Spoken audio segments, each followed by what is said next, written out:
Hello, hello. I'm doing this awesome tutorial. I'm Lisa Christensen. I'm a blogger with Majoring Rose, and I also have a watercolor card Facebook group, and it's like taking off and it's really exciting. Anyways, so I wanted to share with you, I posted this card and I got a lot of comments on what was going on, and so I thought I would just share my technique on how I did this. So it's watercolor, and I actually used three pigments, but the purple, which is really what's fun, is I used a Wisteria from Danielsmith, and then Imperial purple from Danielsmith. And those two colors together really work well. I love the granulation right there. And then I had somewhat into wet splatter action going. It was just a really fun card to make. So I'm going to try and reproduce it. The one thing about this card is it's always different every time you do it. So sometimes it works and sometimes you're like, well, we'll try again tomorrow or later on. So what I have is I have this penny black. This is the stamp. It's called Together, and I got this at my local scrapbook store at Memory Bound in Iowa, in Ankeny, Iowa. But you can get yours. I think you can get it on scrapbook.com and wherever penny black stamps are sold. That's just the brand. All right, so I positioned my stamp onto my watercolor paper. I cut my watercolor paper down to an A2 size, which is 4 1/4 by 5 1/2. And now I am ready. And I put this watercolor paper onto the stamp tool called a Misty. And if you don't have a Misty, this is going to be a little tricky. So if you're looking to recreate this, it can be a very expensive card, but the outcome is just beautiful. I made another one with like this for a dear friend. So I really think that once you get the hang of it, these cards are just phenomenal. I've had a lot of friends say, your card is just so pretty. Thank you. Okay, so what I did to kind of go through the whole process is I actually have a Danielsmith floral watercolor set. And this is my watercolor set from Danielsmith that I curated. So I actually bought most of the colors I had. And then I saw that Jean Haynes came out with a floral palette. And I added a couple more that she recommended. Like I didn't have Cascade Green and I didn't have Wisteria. And so I added all the colors that I did have and then like the two that she recommended. And I made like my own little palette. But lucky now, Jean Haynes actually came out with a floral watercolor palette. And so that is something that's really fun. I got to grab my water. All right. So inking this up. And then you guys are not going to be able to see everything, but what I do is I take this cosmetic sponge, and that's the package that it came out of, and you can use like the wedges too. It doesn't matter. And then I'm going to get this just a little bit wet. I'm going to touch it. I want it to be damp. I don't want it to be wet, but it's a little damp, I guess is a good word. And I'm going to, sometimes I have to let the water sit just a little bit on the pigment. I think I curated this palette about a year, probably closer to a year and a half ago. So there's quite it's been a while, but it's still like good paint. It still works. So anyways, all right. So with this, I'm going to change my Misty over. And you're going to see I'm going to add the paint all over to the flower. And I'm doing the part that I want the paint to be on. I'm going to add some more of this paint. And I really want a nice layer.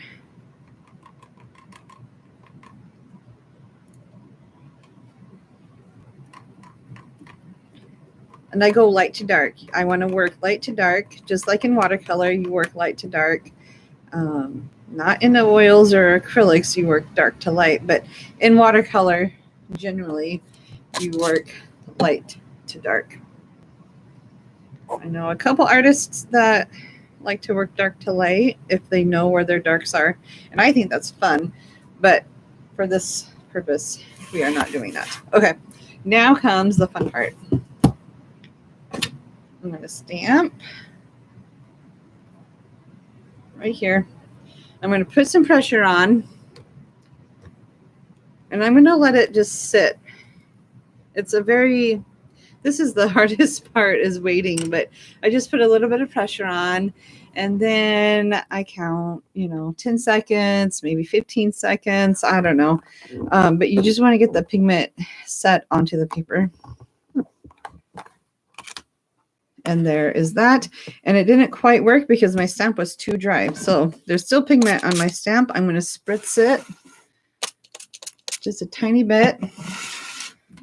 And I'm going to try it again. It's a process, you guys. There's no right or wrong way. And I think that's better. I'm still going to need some more paint on that stamp.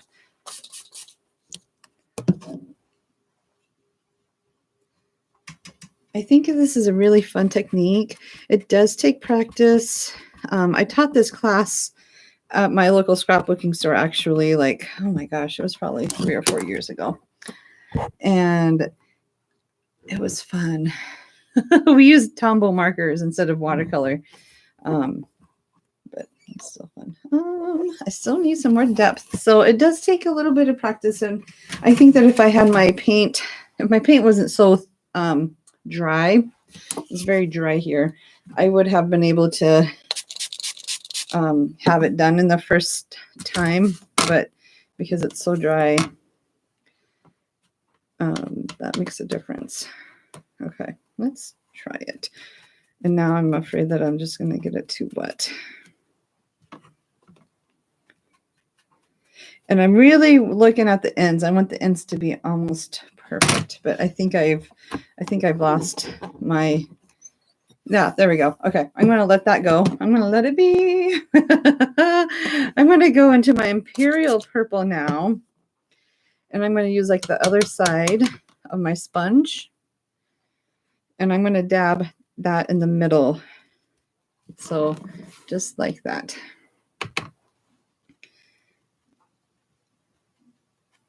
And if you don't have a sponge, you could probably use a paintbrush. I've done that before too.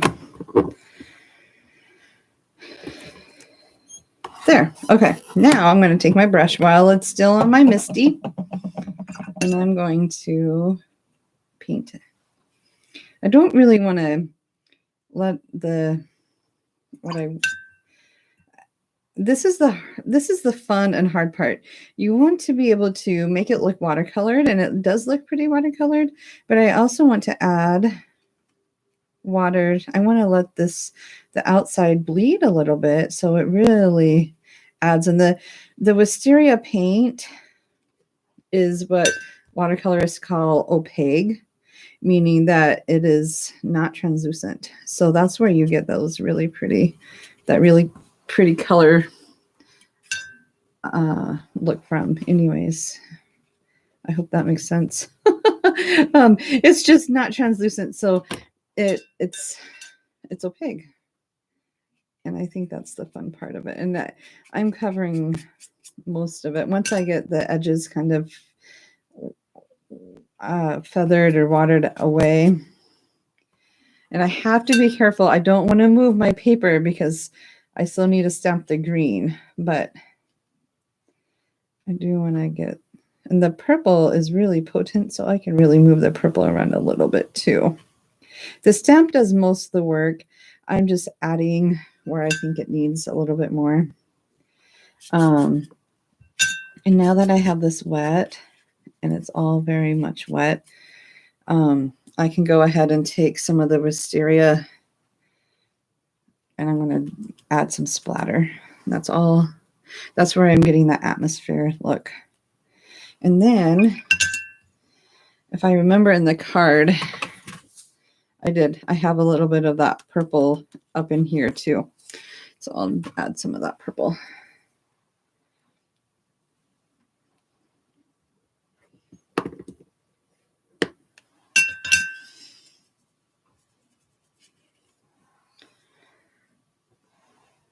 Just a tiny bit. Oh, isn't that gorgeous? That totally works. Okay. Now I can clean my stamp off. And I know you can't really see it very well, but there's my stamp and I'm cleaning it off. And if a little bit stays on, it's fine. It's not.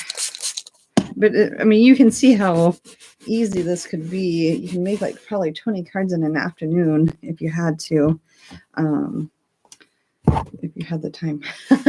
Okay, now I'm going to take this and I'm going to flip it around. I'm going to flip this sponge around and I'm going to add my green. And the green that I chose was actually a Primatech green from Danielsmith. It's Amazite and it is really fun. We'll see if I can't get, I use it mostly for botanicals, but I think I got enough green. We'll see. And I know it's really watery, so that's, you don't want it to be watery. You want it to not be watery, but we'll see how it goes. I think we're going to have to do a couple layers and that's okay. All right. So again, we're stamping and I'm holding it down. 1, 2, 3, 4, 5, 6, 7, 8, 9, 10. And there's that. Okay, now I can take my brush again. And I'm going to paint. And all right, and I know you can't see my palette, but again, I'm using my Amazite right here to paint. And what I want to try and do is not that. I'm going to actually just splatter some right now. Get that off of my brush. I'm going to end. That water is going to just kind of go wherever. And I just want a suggestion that it's green. I actually added a lot of green to that card. I don't know if I'll do that for this one or not. And I don't think I need to stamp it again. I think I'm okay. But really, I'm just using my water to let that color bleed. And I didn't give myself enough room when I set up my camera. So I'm moving my palette out of the way.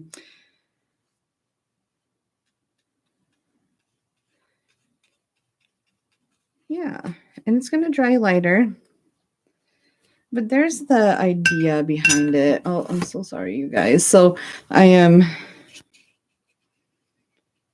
And that atmospheric look you get by splattering. Let me get some more so you can kind of see that I have green on my brush. And I'm going to add some more very lightly.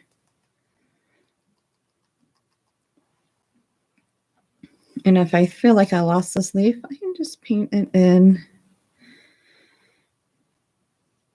There's really no right or wrong way. I think because it is such a beautiful floral that you can really make it look however you want it to.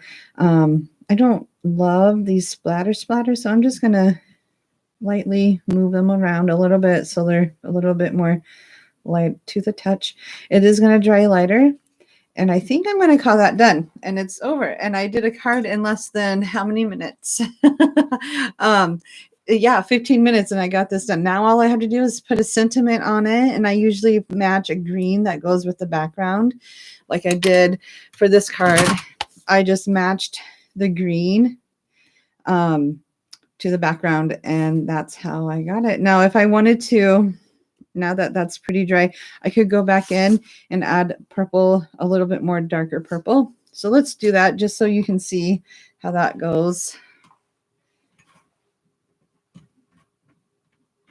See if I can